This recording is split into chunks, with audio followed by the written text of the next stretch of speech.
अच्छा जी। अस्सलाम वालेकुम फ्रेंड्स, मैंने कल आपसे प्रॉमिस किया था कि आप मुझसे जो क्वेश्चंस पूछेंगे मैं उसके दूंगी आंसर्स। तो मेरे पास सबको बैकग्राउंड नहीं था और मैंने सोचा चलें बच्चों की इस बुक के ऊपर बात खेलते खेलते आपसे बातचीत हो जाए। तो मैं काफ़ी क्वेश्चंस आए हैं, लेकिन मैं बारी बारी जैसे पता हर दिन एक क्वेश्चन का आंसर दूंगी। तो फर्स्ट क्वेश्चन जो मैंने सेलेक्ट किया था, जो मुझे क्या लगा था, वो मुझे ये लगा था कि भाई हम अपना बिज़नेस पार्टनर जौन सा है वो कैसे सेलेक्ट करें कि कोई भी बिज़नेस करना है।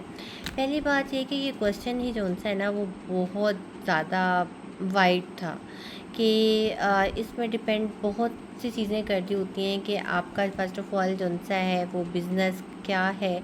नंबर टू कि आप किस कैटेगरी के अंदर जौन से आप अपना पार्टनर सेलेक्ट करना चाह रहे हैं, क्योंकि पार्टनर्स के भी डिफरेंट टाइप्स होती हैं। कोई साइलेंट पार्टनर होता है, कोई जौन सा एक्टिव पार्टनर होता है, किसी को सिर्फ और सिर्फ आप जौन से प्रॉफिट में शेयर दे रहे होते हैं। और ये भी और दूसरी मज़े पार्टनर्स के टाइप के साथ साथ मज़े की चीज़ ये है कि आपका जो बिज़नेस है वो इस टाइम किस लेवल पे है। ठीक है, इज़ दिस अ स्टार्टअप, या फिर आप स्केल करना चाह रहे हैं, या फिर एक एस्टैब्लिश बिज़नेस है। ठीक है, ये चीज़ भी बहुत ज़्यादा मैटर कर रही होती है। तो पहली बात है कि जब भी आपने मुझसे कोई क्वेश्चन करना है, बड़ा नैरो डाउन करके करना है, ताकि मैं उसको एक आपको अच्छा जवाब दे सकूँ। लेकिन अगर हम इसमें ज़्यादा बातों में नहीं जाते और मैं छोटी सी इस वीडियो के अंदर आपको सिर्फ 2 से 3 पॉइंट्स बताऊँ जो मेजर आपको देखने होते हैं अपना अच्छा पार्टनर सेलेक्ट करने में, वो ये कि अगर तो आप जौन सा है चाह रहे हैं कि मेहनत करवाना चाह रहे हैं कि भाई एक्स्ट्रा वो मेहनत करे। ठीक है, तो फिर तो जो और आपको जो पार्टनर है ना वो फ्री टाइम मतलब आपने देखना है कि उसके पास कितना है। ठीक है, वो हार्ड वर्किंग है कि नहीं है जिस चीज़ के आप चाह रहे हैं। दूसरा, अगर आपको पार्टनर से सिर्फ सी मनी चाहिए तो आपने देखना है कि यार वो ट्रस्ट वर्दी है कि नहीं है, वो कितना लॉस जो उनसे आपके साथ बेयर कर रहा है कि नहीं करा।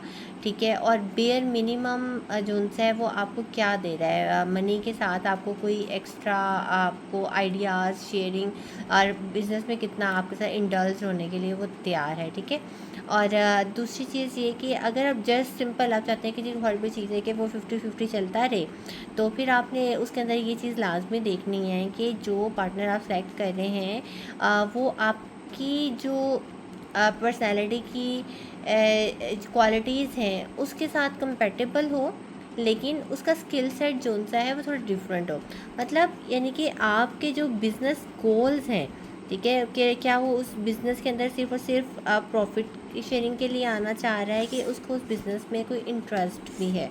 ठीक है, पहले तो आपके जो उनसे विज़न और जो उनसे गोल्स हैं वो अलाइन होने चाहिए। उसके बाद आपके साथ देखने के उसका स्किल अपने से बेहतर लोगों को अपने साथ अटैच करना चाहिए। तो स्किल सेट डिफरेंट होना चाहिए आपका। ठीक है, जहाँ पे आप लैग कर रहे हो तो वो आपकी इनसिक्योरिटीज़ को जोन सा है वो पूरा कर सके, आपके गैप को पूरा कर सके। क्योंकि अगर जोन से हमारा स्किल सेट जोन सा सेम होगा ना और वो दोनों बिजनेस ओरिएंटेड माइंडसेट के लोग हों, वहाँ पे सब कॉन्शियसली कि आपके अंदर जो सा कंपटीशन है ना वो आ जाता है। फॉर एग्जांपल एक मिसाल देती हूँ कि आप स्टेज पे जाना चाहते हैं, वो कहता है मैं भी स्टेज पे रिप्रेजेंट कर सकता हूँ, तो यहीं से छोटे छोटे से कन्फ्लिक्ट आना शुरू हो जाते हैं। ठीक है, और अगर हम इसको करें तो नंबर 1 आपका ट्रस्टवर्थी होना लाजमी है। ठीक है, नंबर 2 हार्ड वर्किंग होना लाजमी है। नंबर 3 स्किल सेट कभी सेम नहीं होना चाहिए, डिफरेंट और परफेक्ट होना चाहिए। ठीक है, और ये जो सबसे इम्पोर्टेंट चीज़ें हैं, तो इसको आप देखें। और बाकी अगर आपके बिज़नेस पर डिपेंड कर रहा होता है कि आपका किस तरीके का पार्टनर होना चाहिए, तो अब वो आपके बिज़नेस की ग्रोथ और नेसेसिटीज़ के वक्त के साथ साथ जो उनसे पार्टनर्स ऐड और माइनस होते ही रहते हैं। तो वक्त डिपेंड करता है कि आपका बिज़नेस है उनसे आपको किस स्टेज के ऊपर है। Thank you very much.